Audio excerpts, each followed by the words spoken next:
Hello and welcome to the Claret and Blue podcast. Today we're going to talk about everybody's favourite topic, permutations. We're going to talk about the bigger picture. We're not here to talk about Bournemouth. We'll do that tomorrow on Friday. Every video that we do at this stage of the season, every year while Villa are playing for something, descends into, okay, well, this is what's happening in Villa's world. It does in my head anyway, yeah. But this is what's happening in the rest of the team's world, and we need to talk about that as well. Chelsea, Forest, Newcastle, Villa and Man City all still in the race for those positions from 3rd to 5th. Man City will do it, I'm pretty convinced. Forget about them. I think in my head Newcastle are sorted as well. That may not be the case, but I do think Newcastle. Before we get into the specifics of the fixtures, if you said who's your top 5, you think they'll be fine, yeah? City, Newcastle. I'm here to change your mind. Yeah, well, please do, yeah. Villa are the only one that can win all their games. We don't play anyone else around us, so not everybody can get maximum points because Forest played Chelsea on the final day. Newcastle also played Chelsea this weekend, yeah. This weekend, so people are dropping points somewhere, potentially both of them if they draw. So you're going to walk through kind of best case scenario and worst case scenario of the fixtures remaining. We're taking it as read as Villa win all of them. Because they have to. There's no scenario where Villa don't get maximum points and make it into... Well, there could be, but there very isn't. Unlikely. We're not talking about that. It's way too complicated. If so, well, actually, if we draw at Bournemouth and this happens, Villa win all their games, we get to 69 points. More points than last season. You're mad at and we may not even finish in the top 5. Which is crazy. Because people are saying, like, in the top 5 or in the top 4. Everyone will be playing each other, so maybe it'll be a lesser points total than it was last year. Well, it might actually not be more. The average is very... Yeah, anyway. So Villa are winning all their games. That's done. Park it. All right. How do the other teams not get to 69? That's what we all want to know. All right, let's set some ground rules. Okay. So first... We're sitting up and everything. First, right, for simplicity, we're saying that Villa winning 3 games. Chelsea... We'll beat Man United at home because that's a few days before the Europa League final. It's the Spurs game for us. Yeah, so the Friday night we both play. And we're also going to say, again for simplicity, that Forest are going to beat Leicester City at home and win at West Ham. And although, maybe they get a draw, West Ham are terrible and by far the 4th worst team in the league, which involves Tottenham. So we're just going to say they're going to win the next 2 just because if we go crazy. So those are the most likely things. So Chelsea beat Man United, Forest win the next 2 against Leicester and West Ham, Villa win 3, right? I haven't touched on Newcastle yet, and I'm going to now. The best case scenario, and this is a good one, right? Remember, Villa have to win all the games. How come you talking to them, not me? Okay, right. Tell me, I'm not convincing. Right, best case scenario, it's noon. It's 12 o'clock. Yeah. Forget that, it's 2 o'clock now. And Chelsea Newcastle have drawn. Okay. Yeah. So if Chelsea Newcastle draw, and then Newcastle fail to beat Arsenal at the Emirates. Yeah, possible. Villa are in the Champions League if we win 3 games. But that's how... That's the simplicity of that permutation. So Villa will hit 69 points if they win 3, right? Newcastle, if they don't beat Chelsea... Sorry, if they draw. Yeah, if they draw. Or lose. Forget that it has to be a draw at this point because of the Chelsea bit. Okay. So Newcastle, Chelsea draw, yeah? So they both hit 64. Yeah. Villa will be on 66 after they beat Spurs. Mm-hmm. Yeah. Chelsea, after they beat United, will then hit up to 67. Yeah. So they will be ahead of Villa on the final day. But if Newcastle don't win at the Emirates, Villa will go above Newcastle. Right. So if Villa just do their job against Man United, they're fine. Yeah. Because forget Forest as well. Forest and Chelsea will both be on 67. Yeah. Yeah. On the final day. But because they play each other, Villa go above at least one of them. And forget Newcastle because they're already below them. Yeah. But that's me explaining it. But the simple bit is they both draw. Newcastle fail to beat Arsenal. Yeah. That's it. And again, I'm caveating this. Villa have to win the 3. Chelsea will win at Man United. Forest beating Leicester and West Ham, because those are the most likely things. So those are the ground rules. Because we're saying Chelsea are going to beat United because it's before the Europa League final. In the same way that we beat Spurs for that reason. Yeah, however, Man United win there, that'd be massive. Well, of course, it blows it open. But what if they draw? What happens to the points? Like, do that yourself in your own bedroom, like I did. Almost forget the opponent they're playing. Newcastle fail to beat X. X is Arsenal, right? Yeah. Fail to beat means 2 things: draw or lose. Yeah, so don't win. 2 outcomes out of 3. 66%. Newcastle Chelsea has to be a draw. That's only one outcome out of 33%. So forget who the opponents are. The likelihood of getting that specific fixture to be a specific result. Like Newcastle could draw or lose to Arsenal. That's fine. Like, there's a chance it's going to be one or the other. Yeah, I it get what has you're to saying. be a draw. It's like, well, if one of them wins 1-0, what then? Yeah. Well, I'll tell you. Okay. Chelsea and Newcastle, they are 2 wins away from finishing above Villa. Yeah. Because we would hit 69 maximum. They would hit 69 if they win 2 games and have a much better goal difference. So forget about goal difference. So if Chelsea were to beat Newcastle, they will almost certainly finish above. Again, they'd have to beat Man United. But in our little system here, if they beat Newcastle, they are above Villa. Yeah. So we can't finish above Chelsea. Let's just say that. Yeah. Against simplicity. So if Chelsea beat Newcastle on the final day, let's just say, firstly, worst case scenario, Chelsea beat Newcastle, so then they're going to get 2 out of the 3 wins that they need to finish above Villa. So Man United and Newcastle. Newcastle also need 2 wins. So firstly, on the final day against Everton, there's a high chance they win that game, especially if they have to. High chance. So let's call that 1 win for them. And then if they beat Arsenal, which again could happen, so Villa can't finish above Chelsea and they can't finish above Newcastle going into the final day. Yeah.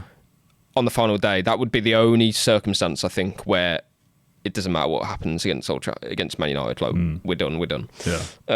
So that would be the worst case scenario. Before the final day, it's finished because Newcastle have... it wouldn't... I'll take that back. On the final day, we would have something to play for because Newcastle still have to beat Everton. Yeah. But it's highly likely that they will, right? So that would be the worst case scenario. Chelsea beating Newcastle and then Newcastle beating Arsenal. That would be bad. Forest thrown in some form out of nowhere. But we've already taken them as the win in the next 2 games. If Newcastle lose to Chelsea, because Chelsea have beaten Newcastle in this scenario, so Newcastle have lost, and then they fail to beat Arsenal, Villa will be above them on the final day. Yeah. So we are only concentrated on Forest. Yeah. That's kind of how simple that is. That it's not like too difficult of a scenario to imagine. No. But I don't think Chelsea will beat Newcastle. But it makes the final day a bit simple in terms of all we need here is just Chelsea to avoid defeat against Forest. Yeah. However, they won't have anything to play for, potentially, because they're home and hosed in 4th, pretty much. Yeah. So we need them to beat Forest or draw. So it would be kind of a difficult scenario, really. Forest is an interesting one as well, because they might find some form. In your scenario, you've got them winning both, Leicester and West Ham, but I don't think West Ham's a gimme. No.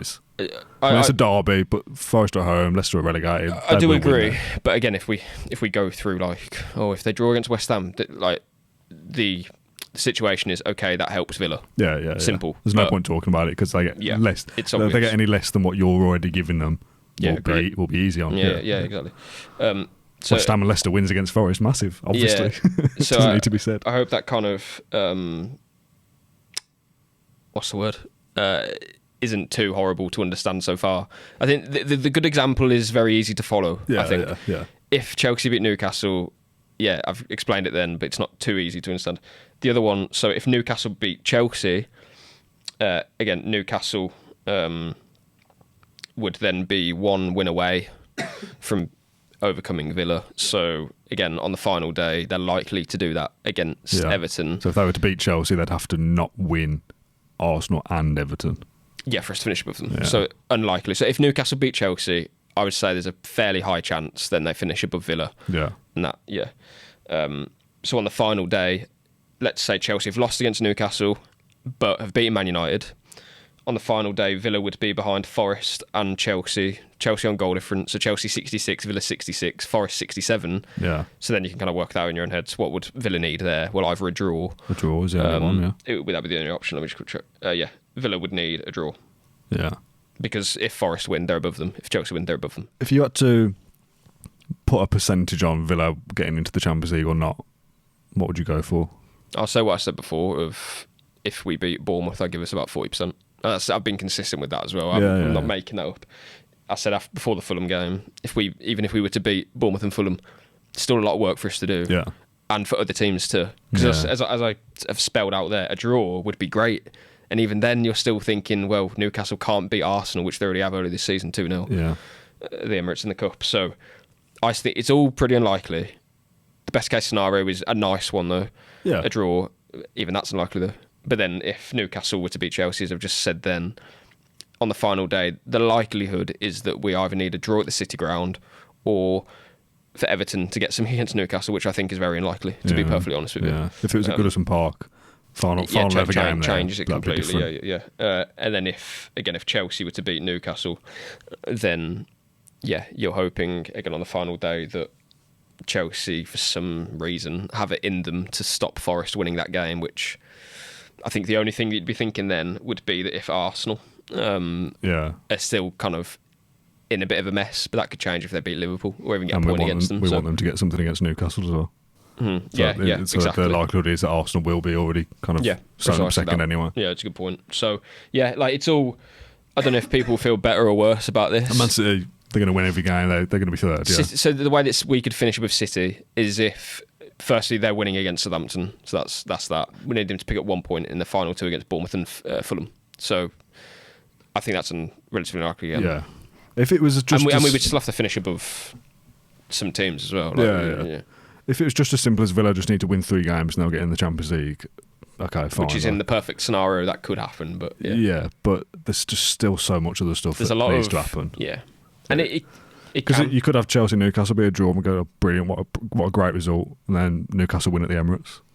Yeah, exactly, and that's why. So we're still alive for a few more days. Now it's over. If it's a draw between Chelsea and Newcastle and we win, that's a brilliant Saturday. Maybe that puts pressure on. Maybe they go to Arsenal and think, well, we have to win because Villa are on our coattails here, and that makes them slip up. And then, yeah. I mean, we'll see. Is that the weekend of the Spurs game? It's the penultimate game. Yeah, So in that scenario where we're talking about Villa putting pressure on to Newcastle because they've drawn the previous fixture, Villa beat Bournemouth. Villa with the fixture rearrangement play before Newcastle. So if we've beaten Spurs on the Friday night, and let's say Man United have won as well, and Chelsea have slipped up on the same night, which would be an incredible result for us. Newcastle then going to Arsenal knowing that the results have happened on the Friday night already as opposed to the Sunday as what it was the other way around. Villa maybe do have that psychological advantage that we beat Spurs and maybe comfortably, who knows, if they've made changes. Newcastle go to Arsenal and have to win, otherwise Villa are going to overtake them. So that works both ways. If we win our next 2 games, we will at least be level with Newcastle on the game that they play Arsenal. Yeah. So that's a positive. If Newcastle fail to beat Chelsea, we will be above them, and then we will stay above them as well, as I've described. So that Arsenal Newcastle game is massive. Yeah. I think we've kind of spelt out as best as we can the kind of likelihood of the situations. But again, it can change if Forest don't beat West Ham. That pushes them down a little bit. We still need to beat Chelsea and get above Chelsea and do the one Newcastle. But then who knows, maybe Man United pick out one of those random results that they get. Yeah, and Chelsea do that thing where they don't beat Ipswich at home and need an 85th minute goal from Sancho, like a really nice goal to salvage a point. So things will continue to change, but although I give Villa a 40% chance, and it sounds like, that's not very good if we beat Bournemouth, that is still, I think that's as good as we can hope for. Yeah, exactly, like nearly flip of a coin. So I'm hopeful, but not expectant. Yeah, I think that's a more than reasonable attitude going into the final games because, as we said, Villa still have to do their job. That would be... We need to be Bournemouth. That's the worst case scenario. Imagine the results go for us and we draw at Old Trafford or something. If it's... could you... A draw between Chelsea and Newcastle, and I've built it up as like, we're 1 result away. Yeah. And then we don't do our job. We're the ones that would ruin be it ourselves. Really... Yeah, I would... We've talked a lot on the podcast recently about opportunity and kind of grasping it, and hopefully the squad has this mentality of we are presented with an opportunity here through our own hard work of putting a run together, that there's surely, as much as I can't see it happening, and I'd absolutely love to be wrong, surely there's no way that Villa don't just do the job and win all their games. They know, good one, Dan. They know how important it is. We've got to make up for the Palace Cup semi-final. We owe the fans something. The least we can do is win every game and see what happens. That's all we can control. Yeah, and I think you make a good point there, to be fair, about we can talk about, other teams will probably do this, they'll probably do that, but it's football, things change, and also Villa, if they win the 3 games, they will be there, like, in it, for the whole time. Like the pressure will be on Chelsea and Newcastle and Forest to win the games because I know Villa have just done it themselves. So no one liked the fact that it was left so late as well to move that game to the Friday, and the fact it's helped Spurs, and Villa didn't get any help from the Premier League either. But the fact we play on the Friday night could actually help us in the end. I think the atmosphere will be better on the Friday night than it would have been on the Sunday, and we get the chance to go ahead, play not feel the pressure that Chelsea have beaten Man United if that's the case, and the fact that we can put it on Newcastle. Yeah, like we're saying Villa have got to do their job in the same way that Newcastle are going, okay, we just need to win 2 out of 3. Yeah, and they'd absolutely take that now. Oh, if you said Villa are only going to win out of 2 out of 3, I'd say brilliant. Which I think is what you said from the top, that I think Newcastle have got the best position. Yeah, definitely, because they were at home to Chelsea and they're at home to Everton. Win those 2 and they'll be fine. Yeah. Like the odds are stacked in their favour. Which is what we just said. If it was like you've just got to beat Fulham and Spurs and it's yours. But then if you change that to break it down like we have to, you have to beat Chelsea. But if you don't beat Chelsea, well then the pressure's on, because you might not get something against Arsenal. That's not a gimme at all. And all of a sudden you'll be behind Villa, if you don't win your last 2. Yeah. So there is a world where if Newcastle fail to beat Chelsea, we're both in the Europa League. Yeah, exactly. Drag them down with us again. We'll call it a day there. Villa need to win all their games. It's almost worth, like, when we go into the preview for each one, of like, here's what the others are doing and we need this. Like, we need this result. Yeah. Keep your eyes out on that. Villa need to do their bit, but what we really want from Newcastle Chelsea is this. But if we win 3, I think it'll go down to the final day, whatever. Yeah.